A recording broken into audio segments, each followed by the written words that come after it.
Dr. Nicholson, how did the research into hydrogen begin? Well, research into hydrogen has been ongoing for a number of years, but I think the most interesting discovery was made in Japan by Professor Ota in Tokyo, where they actually found that hydrogen was an excellent antioxidant.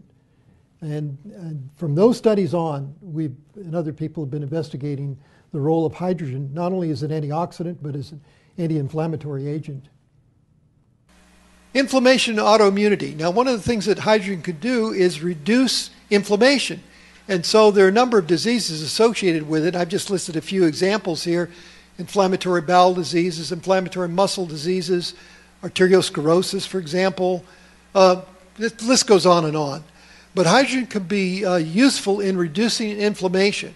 So as a general health property, it can reduce inflammation. And there's some other autoimmune diseases that have inflammation as an aspect of the disease, like rheumatoid arthritis, sarcoidosis, and so on, multiple sclerosis. All these are very debilitating diseases. And what we want to do is help provide healthy cells and tissues. And that's what hydrogen helps to do. In inflammation, for example, one of the things that happens in inflammation is that cells, immune cells that are in the blood, receive signals from a wound site, and they respond to those signals, and they invade out of the blood vessel, and they normally elicit a response to that wounding environment, and they produce what are known as inflammatory cytokines. And these inflammatory cytokines are just signals.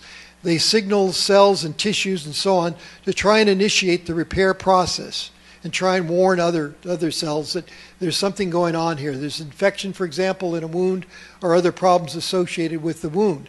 And so one of the things that can happen is this can get out of hand, and this inflammation can cause tremendous problems. So you want to try and control the inflammation as much as possible. And so hydrogen helps in that regard. And here's the situation, rheumatoid arthritis, where inflammation of the joints is a major problem. It's not the only problem with rheumatoid arthritis. There are lots of other problems associated with rheumatoid arthritis, but at least the inflammation part of it is helped by using hydrogen.